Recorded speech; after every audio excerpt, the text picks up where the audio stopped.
sabe? É muito louco isso. E pra gente matar aqui, Renatão, que você tá, pô, o maluco voltou de viagem hoje também, não quero te esticar demais. Tamo aí, meu. Voltar pra descansar também.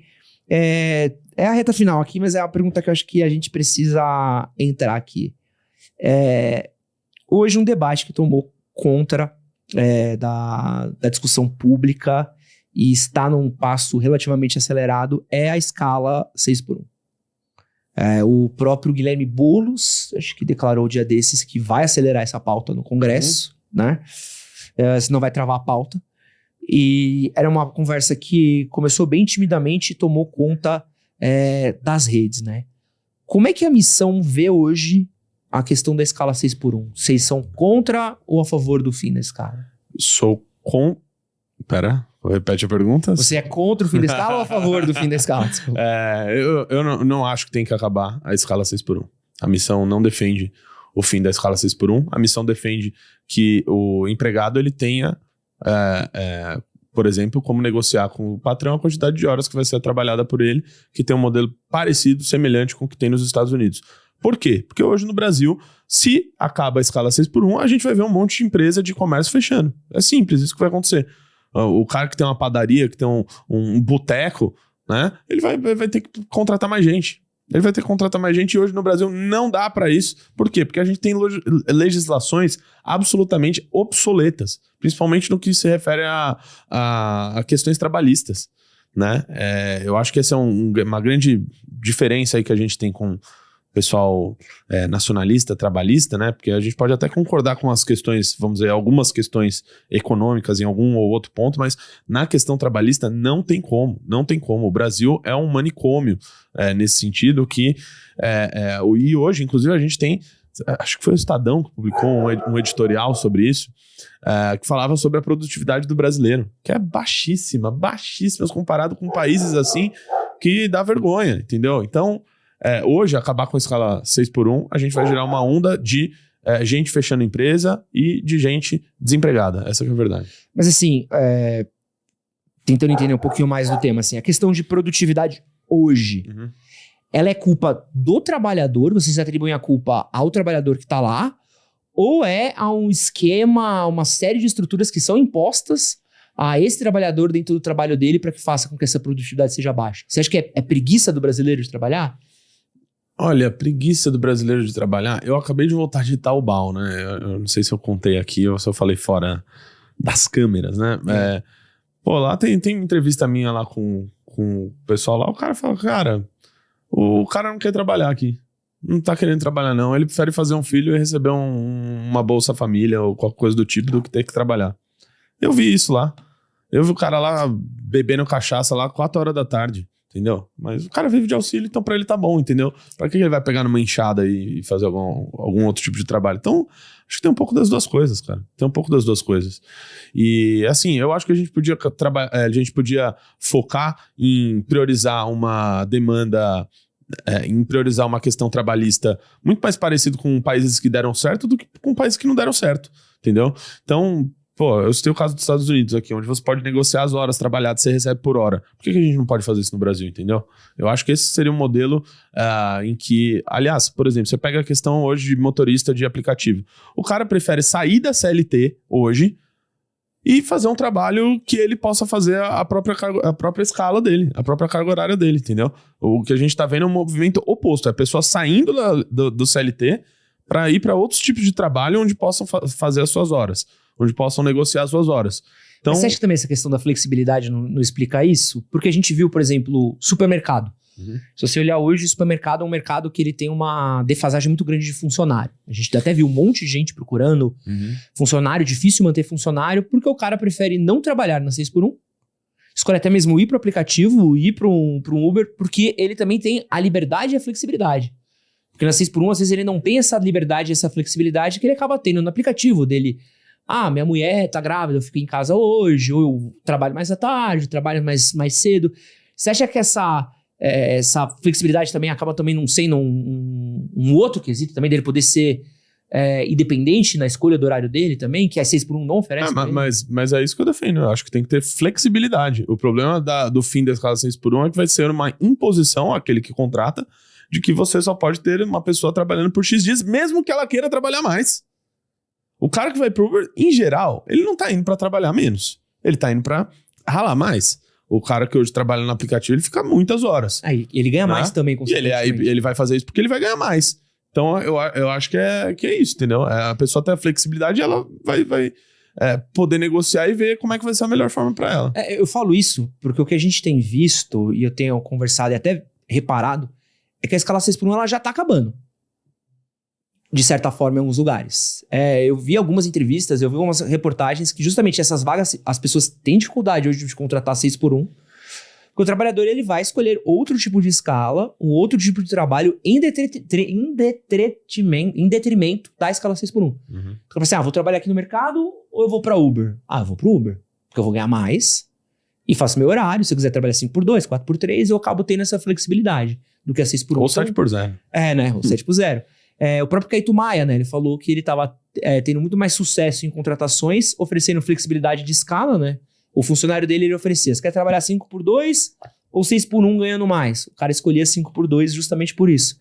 Então isso já tem sido um movimento que a gente tem visto no mercado acontecer, né? Ela já tá acabando meio que informalmente, né? Bom, se já tá acabando informalmente, eu não consigo ver motivo pra... pra canetar. Exato.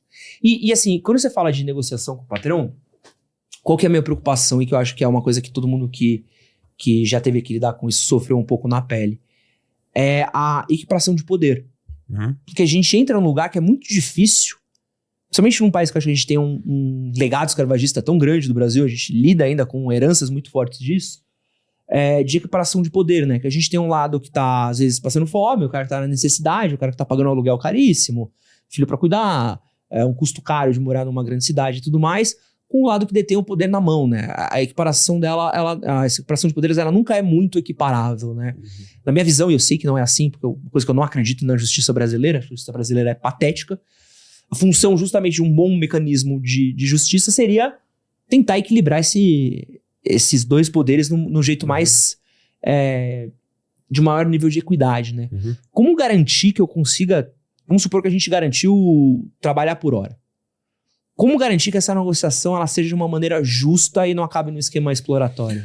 Cara, acho que um problema que a gente tem é que o cara que vai empreender, o cara que vai que vai abrir um negócio, ele tem um zilhão de obrigações, de impostos, de encargos, de burocracias para resolver. Ao final das contas, que para ele, às vezes, contratar fica um negócio que é bizarro. Você paga mais pro governo do que você vai pagar para a pessoa. Então, se você retira essa quantidade de obrigações que tem, você vai fazer com que se tenha mais empregos, que as pessoas contratem mais.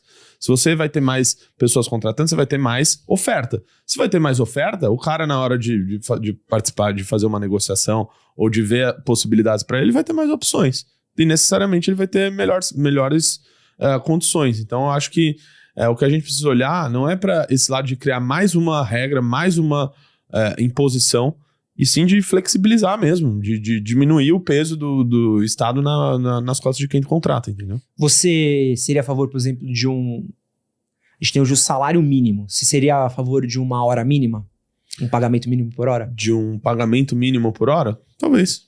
Porque, por exemplo, quando eu trabalhei em Londres, a gente tinha o piso de hora da classe. Então, a classe tal tem um piso de hora. Você não pode ganhar menos que aquilo, porque aí entra no regime análogo à escravidão. Claro. Porque acho que a briga é isso, né? Como é que você não gera uma escravidão 2.0? O problema também é que eu acho que sim, eu acho que é ok, mas vai ter sempre uma propaganda, vamos dizer, dizendo, olha, eu vou aumentar o piso aqui, até se tornar inviável, entendeu? Até se tornar inviável. Que é o problema vamos dizer, do salário mínimo, né? Claro que ele existe por um motivo, existe para a pessoa ter vamos dizer, um mínimo ali garantido, só que ele também começa a afastar muitas pessoas do mercado de trabalho, principalmente jovens, né, que acabam deixando de ser contratados quando o salário mínimo vai aumentando. Então, tem questões. Se o salário mínimo vai aumentar, se eu colocar o salário mínimo em, sei lá, 5 mil reais, eu vou deixar de contratar determinadas pessoas, principalmente quem está entrando no mercado de trabalho, começa ganhando pouco, etc. Então, acho que é questão de balancear. O salário mínimo ele não pode ser gigante por causa disso. Entendi. Acho que esse é o ponto. Porque é uma dificuldade, né? Eu vejo, por exemplo, hoje eu vejo a carteira de trabalho, a CLT e tudo mais, todas as regras. Por mais que ainda acho que não sejam perfeitas, ainda acho que tem muita coisa, e porque eu ainda acho que não é só a justiça do trabalho, né? A justiça brasileira, no geral, ela é cara, lenta e gera muito pouco benefício para quem precisa dela, né? Ainda para mim, uma balança que impede a gente de cair na escravidão. E mesmo assim, a gente ainda cai em a gente tem um problema de trabalho análogo à escravo muito grande no Brasil, é um combate que precisa ser muito ativo. O né? problema da questão de trabalho análogo à escravidão, né, no Brasil, é que o que se tornou o trabalho análogo, assim, é bem análogo mesmo, assim. Uhum. Eu já vi questões de gente do agro que foi, por exemplo, processada, né, em justiça do trabalho supostamente por trabalho análogo à escravidão, porque não tinha um dos 1 bilhão de itens que precisa ser colocado para não dizer que o cara tá fazendo trabalho análogo à escravidão. Né? Que o termo parece muito pesado, né? E pode remeter à questão da escravidão, etc e tal. Mas o problema é deixar isso de maneira subjetiva, entendeu? É óbvio que tem trabalhos que são mais, vamos dizer, manuais, que são mais, principalmente no campo, que às vezes pode cair como trabalho análogo à escravidão e não tem nada a ver com isso, entendeu? Então, acho que é questão de ter os limites bem claros do que pode ser considerado isso. Porque... óbvio, por exemplo, você acompanha bastante questão de São Paulo, teve operações de questão de escravidão lá com os bolivianos, etc., lá no centro, que obviamente aquilo era um trabalho realmente... não vou nem dizer análogo à escravidão, né? Escravidão. Exato, né? Até mesmo com costureira brasileira é muito comum, né? Você Sim. ganha tão pouco e é um pessoal que é tão carente. Sim. Eu só acho que tem que ter os limites bem claros do que pode ser considerado ou não. Porque assim, eu acho que essa discussão ela é foda, principalmente porque você pode tomar 2 pontos de vista, né? Que é o do empresário ou do brasileiro. Não, do brasileiro, do trabalhador. E, normalmente, um depende muito do outro, né? Se o empresário não tiver a mão de obra, ele não vai pra frente, e se o trabalhador não tiver o empresário, ele também não vai pra frente. Então, uma coisa que eu vejo muito nessas conversas de 6x1 é que é difícil encontrar um meio termo das conversas. Ou é muito, é 6x1, é nós por nós, foda-se. E aí você vai ter, por exemplo, um Zafari que tava rodando 10x1. 10x1 é esculacho, pô. 10x1? 10 dias por 1. Aí é esculacho. Os caras fizeram um acordo com o sindicato e rodava 10x1. Um mercado com lucro bilionário. A gente tá falando de esculacho. Aí é pra acabar com a vida do candango, né? Você pega a farmácia hoje, o cara tem acúmulo de função, tem 4, 5, 6 função, farmácia que tem lucro bilionário. Então você olha claramente hoje... uma vez eu fui conversar numa empresa têxtil, o cara tinha necessidade nenhuma de ser 6x1, e ele era 6x1 porque ele conseguia ter, trabalhando por mais tempo, pelo mesmo valor. Para eles era melhor, porque eles conseguiam tirar um pouquinho mais ali na conta. Então você começa a olhar e fala assim, será que aqui tem necessidade? E acho que é uma conversa que ela é muito... é muito rígido, assim, a gente vai ter, por exemplo, totalmente a favor desse papo, que o cara que empreende aqui na esquina, o seu Zé, 6x1, terminou com a escala 6x1, você quebra a perna dos caras, o cara vai ter que deixar de abrir um dia, vai ter que fazer não sei o que lá. Então acho que é uma conversa que eu não consigo achar um intermédio de papo, eu não consigo achar um meio do caminho, porque tá todo mundo tipo assim, 6x1 mesmo, ou vambora, tá ligado?